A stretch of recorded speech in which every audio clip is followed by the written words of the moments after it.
কেমন আছো তোমরা সবাই? আশা করছি সবাই ভালো আছো। আমরাও খুব ভালো আছি। তা আজকে ভাবলাম মায়ের একটা সাধারণ রান্না তোমাদের সঙ্গে শেয়ার করি। সবার কাছে শেয়ার করতে পারলে আমার বড্ড ভালো লাগে, কারণ আমার মা কিন্তু সত্যি যাই রান্না করে তাই অসাধারণ লাগে।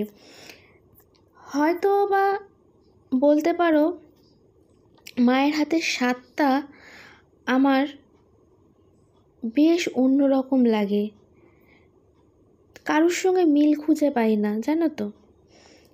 দেখো আমার মায়ের আজকে হাতে আমি দেখাচ্ছি, মা রান্না করছে সোয়াবিনের তরকারি।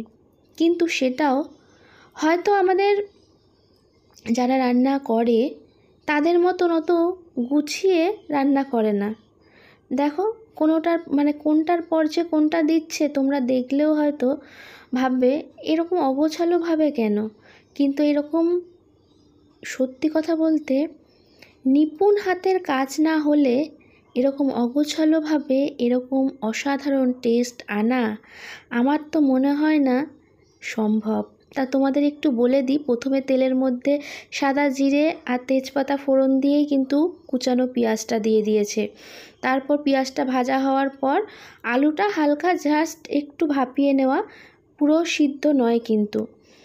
তার মধ্যে আবার গুঁড়ো মশলাগুলো একের পর এক দিয়ে দিল। তার মধ্যে ছিল জিরে গুঁড়ো, কাশ্মীরি লঙ্কার গুঁড়ো আর ঝাল লঙ্কার গুঁড়ো, হলুদ গুঁড়ো। তারপরে দেখো আলুটা দিয়ে ভালো করে মশলাটা একটু কষিয়ে নেওয়ার পর সোয়াবিনটা, যেটা সোয়াবিনের বড়ি আমরা সোয়া চাংস যেগুলো হয়ে থাকে, নিউট্রেলা বা যে কোনো কোম্পানি হতে পারে সেটা, সেই সোয়াবিন দানা বড়িগুলো আর কি ভালো করে সিদ্ধ করে জল একদম চিপে শুকনো করে নিয়েছে। সেটাকে কড়ার মধ্যে মশলার সঙ্গে ভালো করে আলুর সঙ্গে কষাচ্ছে। আমরা কি করি, আগে মশলাটা কষিয়ে নিই, তারপরে আলু সোয়াবিন এগুলো দিই। কিন্তু আমার মাকে কোনো সময় না এরকম দেখি না। আমার মাকে কিন্তু এরকমই বরাবর দেখি। কিভাবে যে উনি এত সত্যি সুন্দর রান্না করে আমি নিজেও বুঝতে পারি না। এক এক সময় দেখি আর ভাবি কোনোটার সঙ্গে কোনোটার মিল পাই না। এটা কি দিল বলো তো? টমেটো আর রসুন পেস্ট। দেখো আমরা হলে কি ভাবতাম, যারা আমরা নতুন রান্না করি তারা কী ভাবে, বা যারা রান্না দেখায় তারাও ঠিক স্টেপ বাই স্টেপ কিন্তু দেয়। পেঁয়াজটা আগে হয়তো তেলের মধ্যে ভেজে নিল, তারপরে রসুন আর টমেটোর পেস্টটা ভেজে নিল। কিন্তু আমিও এরকম করি, মশলাটা আগে কষিয়ে নিয়ে তারপরে যা বাকি থাকে সেগুলো দেওয়ার চেষ্টা করি। কিন্তু আমার মাকে সবসময় দেখি এরকম অগোছালোভাবে রান্না করে, যেটা হয়তো দেওয়ার কথা নয় সেটাই আগে দিয়ে দেয়। কিন্তু তারপরও ঠিক একটারও কিন্তু ভাববে না যে রসুনটা হয়তো লাস্টে দিল বলে, আর বলে দিই এখন একটু নুন দিল, সেটা স্বাদ মতন। যে রসুনটা একটু পরে দিল বলে রসুনের গন্ধ থেকে যাবে, একদমই নয়। ঠিক একদম বরাবর যেমনি মশলাটা কষানোর দরকার ঠিকঠাক সেরকমই থাকে। কিভাবে করে বলো তো?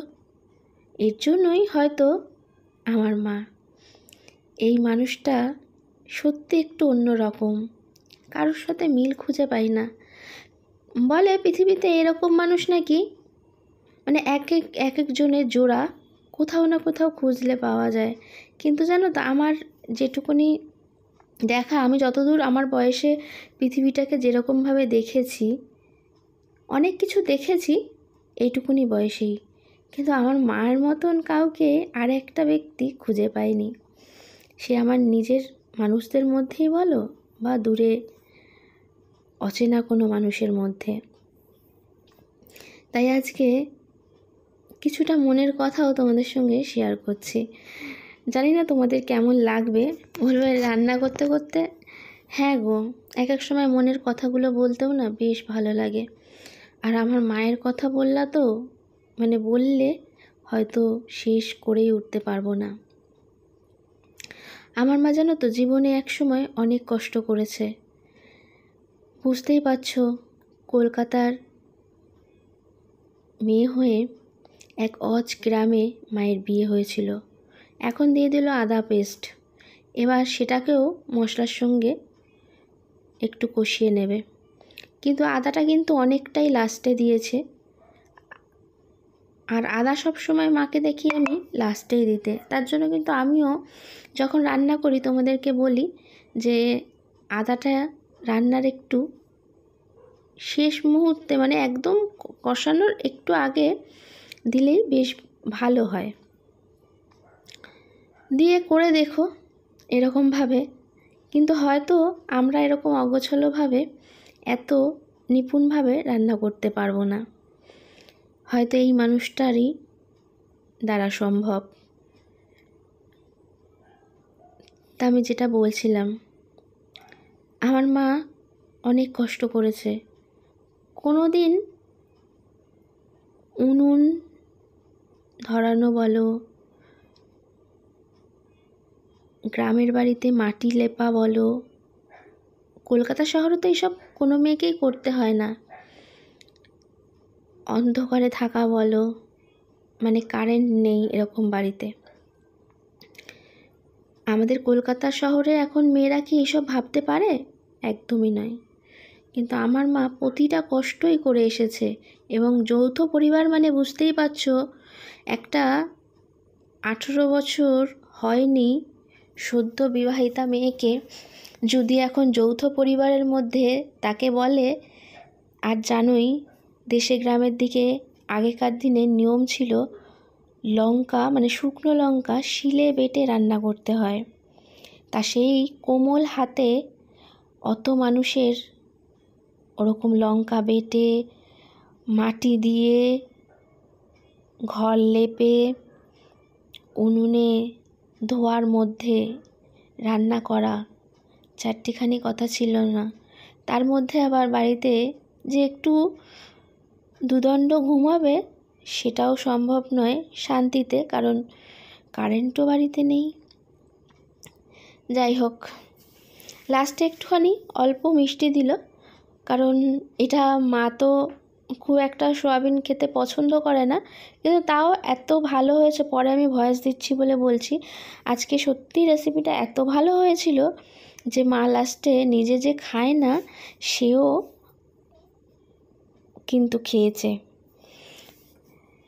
তাই এবার দিয়ে দিচ্ছে মায়ের গরম মশলা।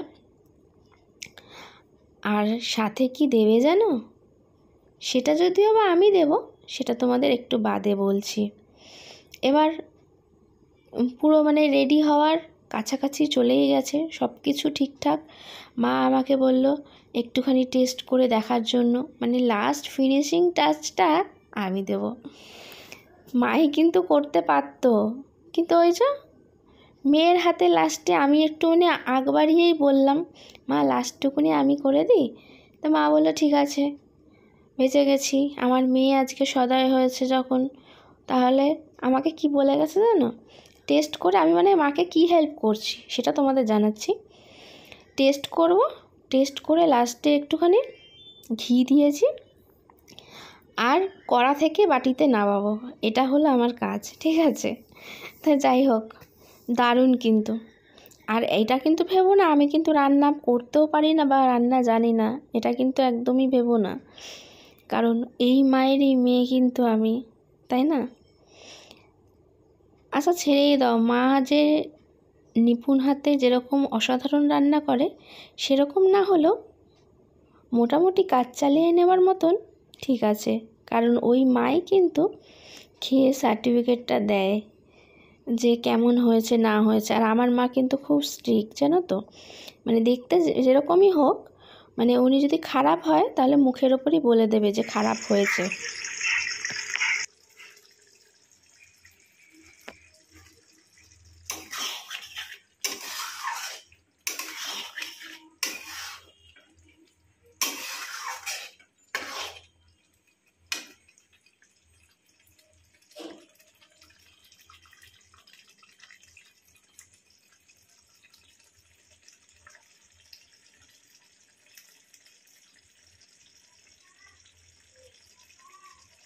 মায়ের হাতের এই রেসিপিটা কিন্তু দারুণ টেস্টি হয়। আমাদের আজকে রুটির সাথে খাবো। তোমরা চাইলে ভাতের সাথেও খেতে পারো, লুচি পরোটার সঙ্গেও খেতে পারো, দারুণ লাগে। আমি এরকম গ্রেভি রাখলাম, তোমরা চাইলে আরও শুকিয়ে দিতে পারো, একদম কষা কষাও করতে পারো। আবার কেউ যদি ভাতের সাথে খাও, এরকম কষাটাও ভালো লাগে মেখে খেতে। আমি যেমনি এরকম শুকনো খেতে পছন্দ করি, আবার অনেকে আছে একটু গ্রেভি আর একটু ঝোল টাইপের রাখতে পছন্দ করে, তারা সেরকমও রাখতে পারো। একবার করে খেয়ে দেখো, দারুণ লাগে। ঘরে যদি সেরকম কিছু না থাকে, চটজলদি এরকম কষা করে নিলে আমার মনে হয় এটাকে মাংসের স্বাদকেও হার মানাবে। আর আমার মায়ের হাতে এটা অসাধারণ টেস্টি হয়। ঘরোয়াভাবে এরকম সোয়াবিনের কষা রান্না করে একবার ট্রাই করে দেখো, দারুণ লাগে রুটির সাথে, ভাতের সাথে, আর লুচি পরোটার সঙ্গে তো আছেই, বললামই। তো চলো, আজকের ভিডিওটা যদি ভালো লেগে থাকে তাহলে সাবস্ক্রাইব করে পাশে থেকো আমাদের। প্রচুর গরম, সবে যেহেতু নামিয়েছি। আরে দেখো, কড়াইতে একটু রেখেছি, ওটা আমি এখন টেস্ট করব। Tata, bye bye. অলরেডি আমি চাটতে আরম্ভ করে দিয়েছি। খেতে কিন্তু অসাধারণ টেস্টি হয়েছে, কোনো কথা হবে না। যার সঙ্গেই খাও, রুটি ভাত সবের সঙ্গেই বেশ ভালো লাগবে। দারুণ, একবার ট্রাই করে দেখো।